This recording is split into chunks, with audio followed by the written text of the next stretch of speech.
Hello മക്കളെ, അപ്പോൾ നമ്മുടെ +1 ക്ലാസ്സുകളൊക്കെ ആരംഭിച്ചിട്ടുണ്ട്. അപ്പോൾ ചില കുട്ടികളെങ്കിലും നിങ്ങൾ ആഗ്രഹിച്ച സ്കൂളിലോ അല്ലെങ്കിൽ ആഗ്രഹിച്ച കോഴ്സിനോ ആയിരിക്കില്ല ഇപ്പോൾ കിട്ടിയിട്ടുണ്ടാവുക. അപ്പോൾ നിങ്ങൾക്ക് ഇനിയും മാറാനുള്ള ഓപ്ഷൻ ഉണ്ട്. അതായത് നിങ്ങൾക്ക് സ്കൂളോ അല്ലെങ്കിൽ കോഴ്സോ മാറ്റാനുള്ള ഓപ്ഷൻ ഉണ്ട്. അതിന് വേണ്ടിയിട്ടുള്ള ട്രാൻസ്ഫർ അലോട്ട്മെൻറ്റിൻ്റെ ആപ്ലിക്കേഷൻ ഇന്നു മുതൽ സ്റ്റാർട്ട് ചെയ്യാണ്. അപ്പോൾ നിങ്ങൾക്ക് ഏതൊക്കെ രീതിയിൽ ട്രാൻസ്ഫറിന് അപ്ലൈ ചെയ്യാമെന്ന് ചോദിച്ചു കഴിഞ്ഞാൽ, ഒന്നുകിൽ നിങ്ങൾക്ക് സെയിം സ്കൂളിൽ തന്നെ കോഴ്സ് മാറണമെന്നുണ്ടെങ്കിൽ അത് പോസിബിൾ ആണ്. ഇനി അതല്ല സെയിം കോഴ്സ് തന്നെ മറ്റൊരു സ്കൂളിലേക്ക് നിങ്ങൾ മാറണമെന്നുണ്ടെങ്കിൽ അതും പോസിബിൾ ആണ്. ഇനി അതല്ല സ്കൂളും കോഴ്സും നിങ്ങൾക്ക് മാറ്റണമെന്നുണ്ടെങ്കിൽ അതും പോസിബിൾ ആണ്. അപ്പോൾ ഈ 3 രീതിയിൽ നിങ്ങൾക്ക് ട്രാൻസ്ഫറിന് അപേക്ഷിക്കാനായിട്ട് പറ്റും.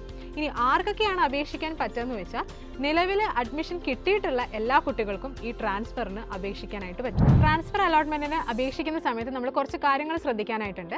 HSCAPൻ്റെ വെബ്സൈറ്റിൽ നിങ്ങൾക്ക് സ്കൂൾ വേക്കൻസീസിൻ്റെ ലിസ്റ്റ് അവൈലബിൾ ആണ്.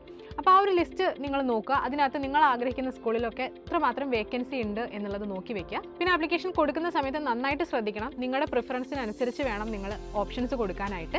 കാരണം നമുക്ക് ഈ ട്രാൻസ്ഫർ അലോട്ട്മെൻറ്റിന് അപ്ലൈ ചെയ്ത് കഴിഞ്ഞാൽ പിന്നെ എഡിറ്റ് ചെയ്യാനുള്ളൊരു ഓപ്ഷൻ ഇല്ല. അതുകൊണ്ട് നല്ലപോലെ ശ്രദ്ധിച്ചിട്ട് വേണം നമ്മൾ കൊടുക്കാനായിട്ട്. പിന്നെ ഏറ്റവും പ്രധാനപ്പെട്ട ഒരു കാര്യം എന്ന് പറയുന്നത്, ട്രാൻസ്ഫർ അലോട്ട്മെൻറ്റ് വരുന്ന സമയത്ത് നിങ്ങൾക്കൊരു പുതിയ ഓപ്ഷൻ കിട്ടിക്കഴിഞ്ഞാൽ നിർബന്ധമായിട്ടും നിങ്ങൾ അവിടേക്ക് അഡ്മിഷൻ എടുക്കേണ്ടതായിട്ട് വരും. അതായത് പുതിയ സ്കൂളോ അല്ലെങ്കിൽ പുതിയ കോഴ്സോ നിങ്ങൾക്ക് ട്രാൻസ്ഫർ അലോട്ട്മെൻറ്റിൽ ലഭിച്ചു കഴിഞ്ഞാൽ നിർബന്ധമായും നിങ്ങൾ അവിടേക്ക് അഡ്മിഷൻ എടുക്കേണ്ടതായിട്ട് വരും.